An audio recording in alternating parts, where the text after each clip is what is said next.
Hospital workers, serious, what regrets do you hear from dying patients? I work in a hospital. Whenever someone is at the end of their life, they always just want to be with their loved ones. Any regrets I've heard is always family related. They wanted more time with the people they love. Most people are at peace with things though. People also tend to wish they took their health seriously. I read an essay by a dying woman once. I remember the lines. I want more time with Jason, her husband. I want more time with my kids. She was 51 when she wrote this and died. Her kids were in college or just passed. She'd been married about half her life and her husband was about the same age. So a young widower. What you said just reminded me of that. Everyone wants what they can't have. Time. I was a hospice nurse. One of my elderly patients had skin cancer. A huge malignant melanoma on the side of his neck that was growing rapidly. He had been a farmer all his life and never married. One night we were talking and I asked him if there was anything he wished he had done differently in his life. And he thought about it a minute and said he wished he had worn a hat when he was farming. I wish he did too. I knew a farmer who died from melanoma. I wonder if that's disproportionately common in farmers. Edit. Cursory research indicates it is not. If you have research that it is, please link. My mom did home health and hospice. My stepdad was very abusive and my mom would take me to work with her to try and protect me. She didn't want to leave him due to religious beliefs. That's a different story. There was an old man. I'd play cards with him. We'd talk about working on the farm we had. He was a nice guy. He figured out I was being physically abused. His health started declining and he couldn't play cards or get out of bed. The last time I saw him, he said he was sorry he wasn't younger and that he couldn't help me. Almost 25 years ago and I still remember him. I remember of this 40-year-old patient that I had was dying from breast cancer that spread throughout her body. She was diagnosed with breast cancer 10 years earlier and had a mastectomy. The doctor recommended for her to have a bilateral mastectomy with reconstruction due to high risk of recurrence of cancer. She said that she wanted to keep her breast, a real breast rather than an implant, in case she remarries and will be somewhat whole. She regretted not getting the bilateral mastectomy. If she did, she would not gotten cancer in her remaining breast and dying at such a young age. The patient never ended up marrying after all. A week later, I was diagnosed with breast cancer. I instantly told the doctor that I want a bilateral mastectomy with reconstruction. I also had an aggressive form of cancer. My doctor kept pushing a lumpectomy, which I probably would have gotten before I have heard how much she regretted her decision. I feel that she actually saved my life sharing and opening up with her regret of all time. Edit. Thank you all so much. I thought this would just get buried. I pray that the ones facing breast cancer will recover and my prayers are with you. You are not alone in this. I was 48 years old at the time of my diagnosis and have been cancer free for the 10 years now. I think of that lady often. She was a mother of 5. She was a true blessing to me. She was my last patient on my last shift prior to getting my results and starting chemo. If it wasn't for her, I know I would not be here. Edit. I had grade 3 HER2 breast cancer. I did training to be a CNA and we had to work in a nursing home as part of our training. I didn't really get into any deep conversations with the patients there. But I can say this. If you have family in a nursing home, please visit with them. It's a sad and lonely place to be. It really is. I'm doing my nursing school clinical in one right now and it's f***ing sad. On my shift yesterday, people asked me to translate for one resident who was agitated and crying in Portuguese. No one could understand her. I went to her room and asked her what she needs. She said she wants to go to bed and sleep. She's alone. Doesn't have a husband. And her kids forgot about her. It's just sad. I'm all alone, she said with tears in her eyes. Please visit your family if they're in a nursing home. AEMT here. Most patients that I see in my ambulance are too sick to talk in these cases, but one sticks with me. Mid-40s male called us for chest pain, put a 12 lead on and he was in the middle of a massive heart attack. For those that know the term, he was throwing tombstones. Sad part was he had medical training, so he knew that it wasn't good. We were screaming to the hospital. He looked me dead in the eye and goes, "I should have ate that F cake." When I asked what he meant, he told me, "F what others think. If it makes you happy, do it. Eat the cake. Pet a squirrel. Take a nap. F anyone else, it doesn't matter." He crashed shortly after we got to her. Didn't come back.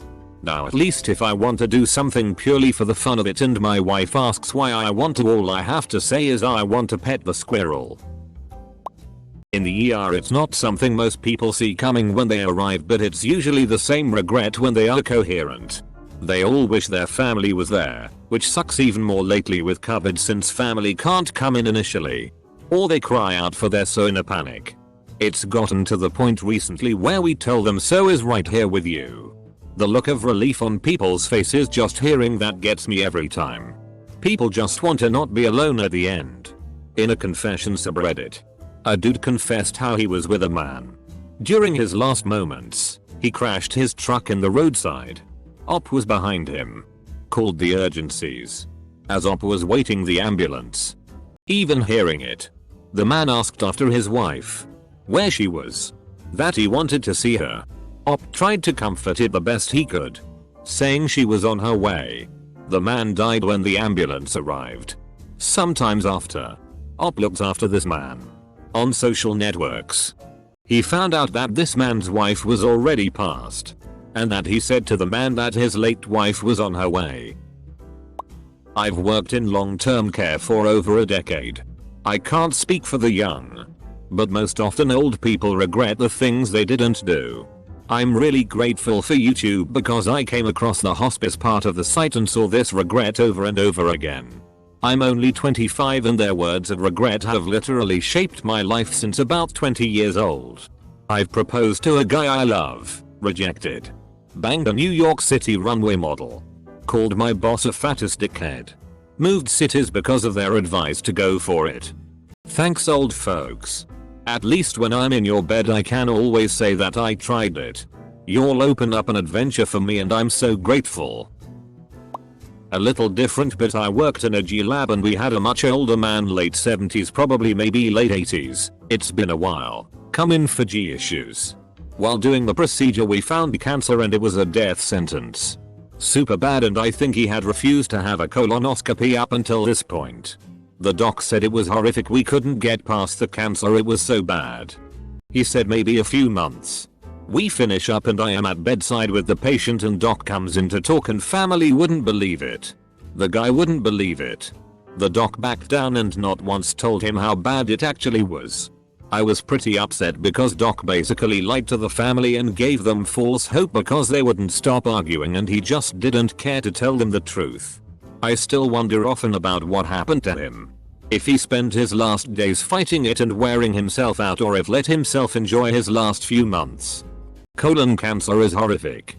It looks exactly like the word cancer. It's disgusting. It looks alien.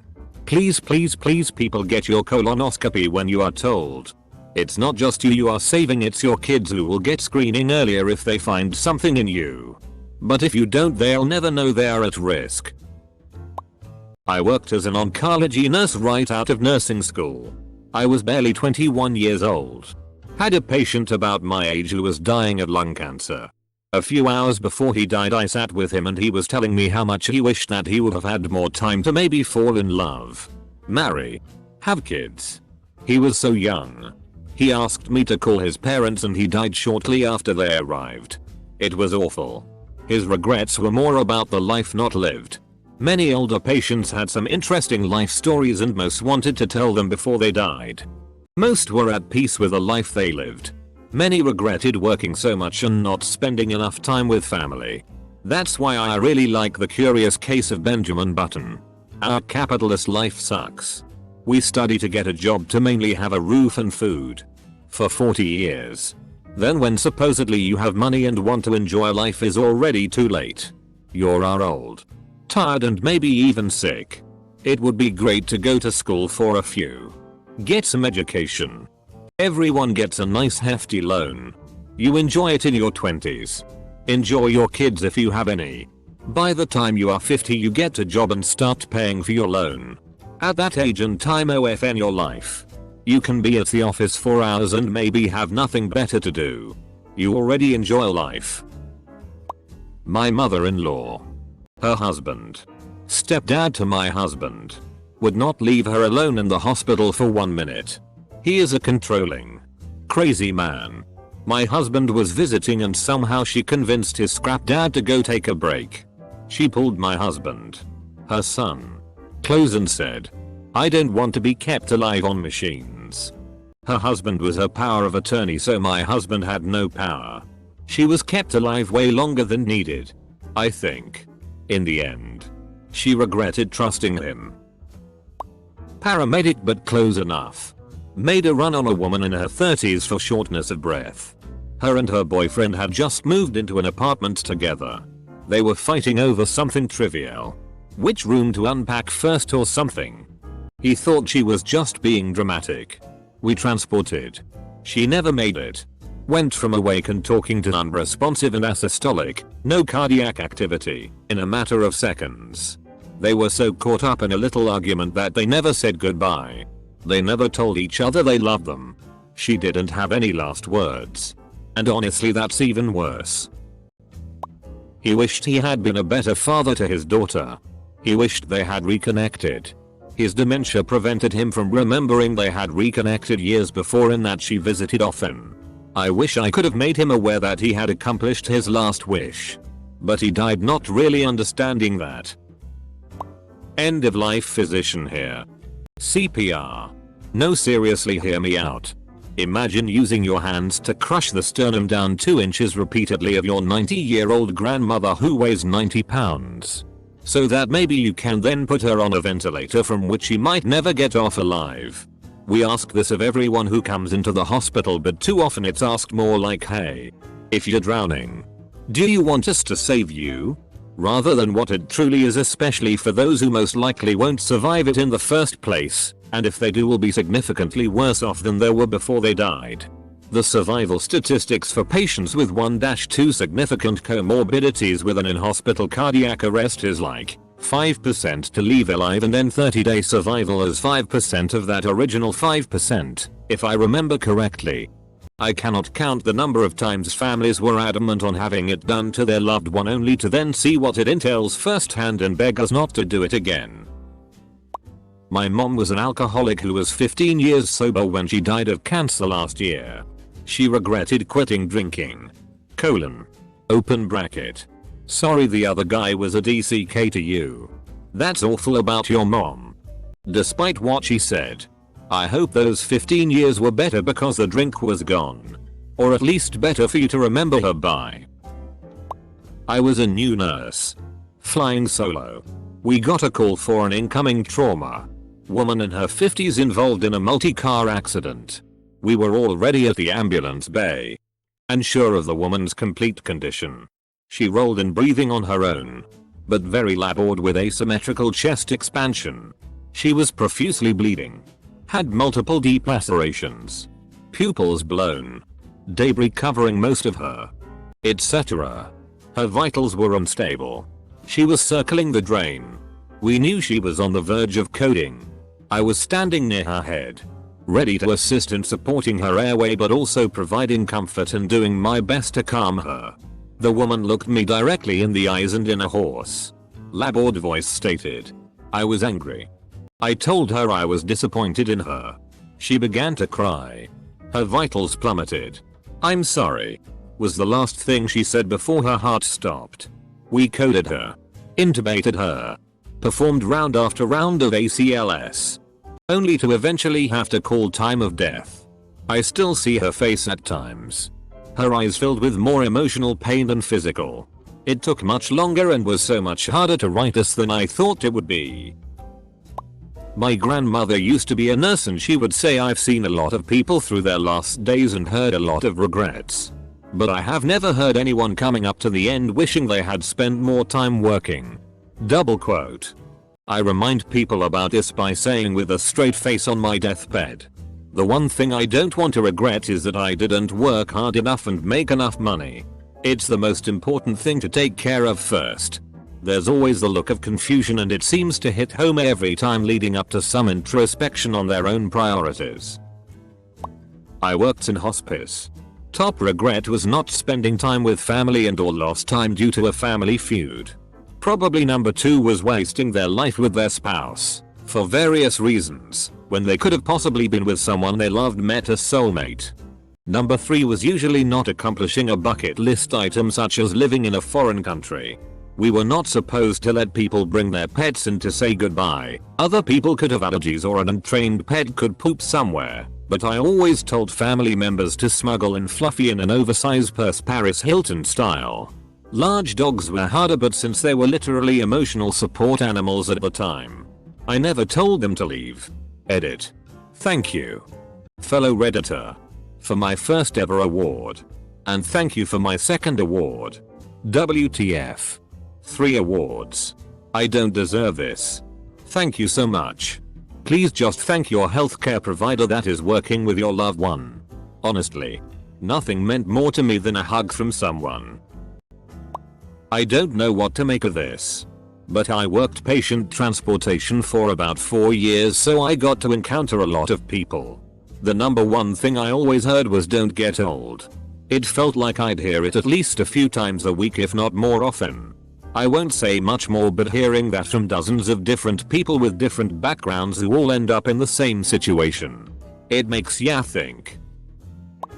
Not sure it belongs here, but I'll vent anyway. Both grandparents passed within a month and a half of each other earlier this year, likely due to COVID related issues. It was pretty difficult.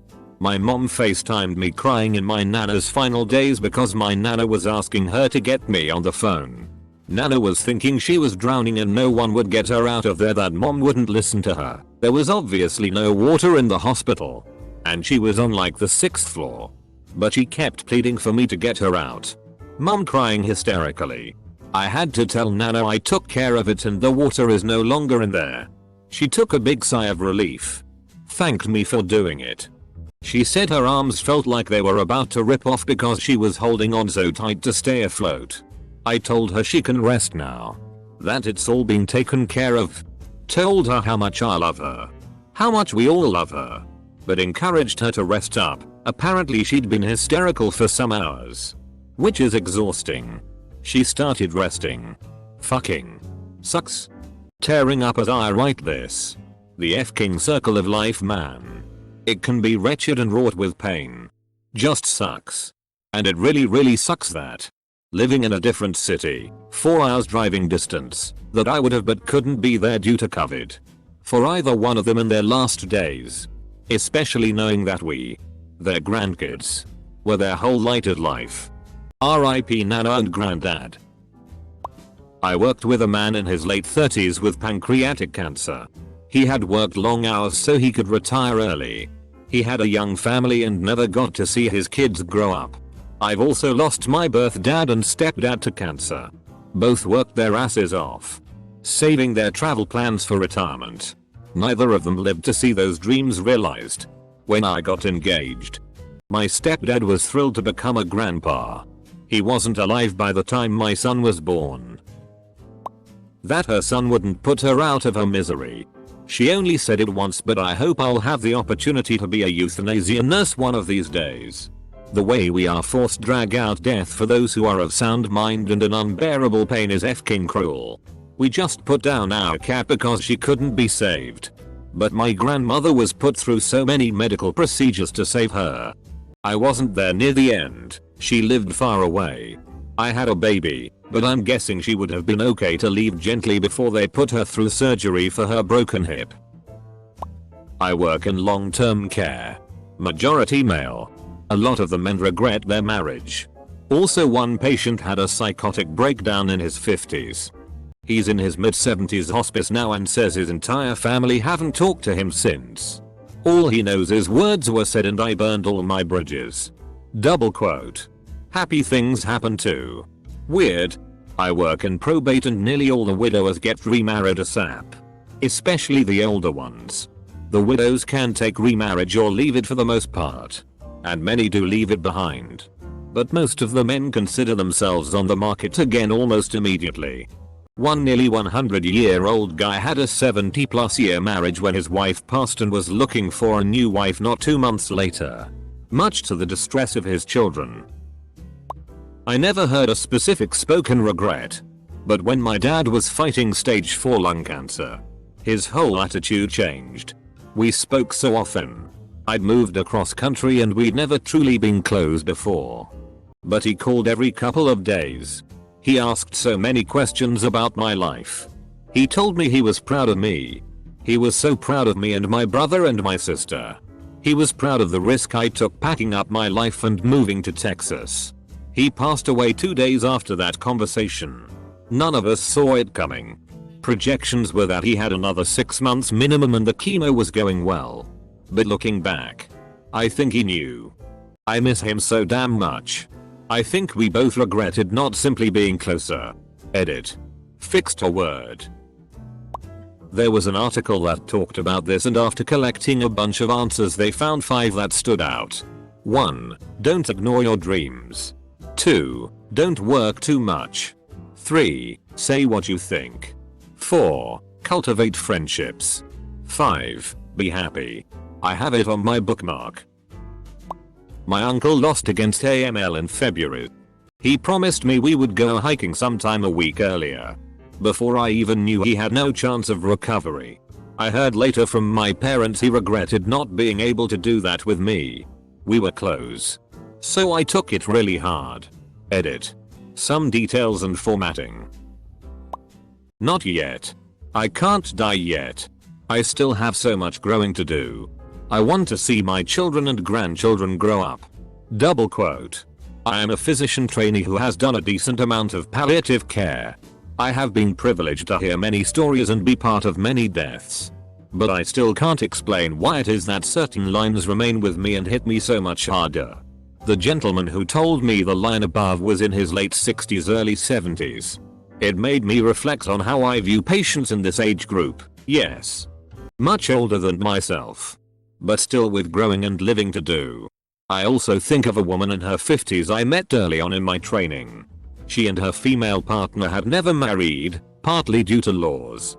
Partly because it had never seemed important. When she was diagnosed with metastatic pancreatic cancer, they regretted never making that step. I attended their small wedding in the hospital. She died a few days later.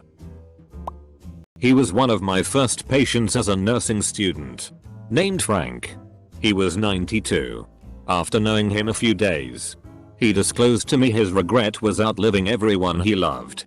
That he and his wife hadn't had kids. And he was all that was left and that he wanted to see his wife again. I wasn't sure how to respond. So I just listened. And it made me realize how living so long isn't great if everyone you love is gone. He passed away later that week. And while I distinctly recall some of my classmates being upset, I felt relief for him. I knew he was where he wanted to be. I've had many patients since. But you tend to remember your first ones. Other than that, ditto what everyone's saying. More time with family, loved ones. Wish they wasted less time with work or other bullshit. Etc. This was a weird one for me and actually apropos for my current life. I still think about her. Happened maybe 6-7 years ago. Older 70s female with HX of breast cancer. In IQ for sepsis, I believe. I talked to her and she mentioned she was widowed. I gave my condolences and stated that's hard. I'm sorry about your loss. I imagine you miss him. To my surprise she told me no. Actually I don't. I was relieved when he died. I was never happy with him. I didn't leave him because that's not what we did back in the day. So here I wasted many years with a man who didn't treat me well. And now I have cancer. Double quote. Oof. Life lesson, folks. I've been a nurse for 14 years. The one thing that still hits me is a 14-year-old boy fighting cancer. Did the transplant but died fighting the side effects of that transplant. I've nursed him for almost a year and we have grown very close. The day he went away to his home country in the US, I told him I am his big mama, and when he returned, we would be together doing many plans. His dream was to be a doctor. So I told him I would quit my job and be his nurse the moment he becomes a doctor. On the night before he and his family left, my husband, chef, cooked for the family and all the nurses his favorite foods. My husband taught my patient on how to cook the recipes. My patient also loves to cook. We had dinner together and I was crying my eyes out afterwards. He is like a second son to me. His last words to me are, "I will make sure to meet you again." The day I found out from his mother he had passed away, I was devastated.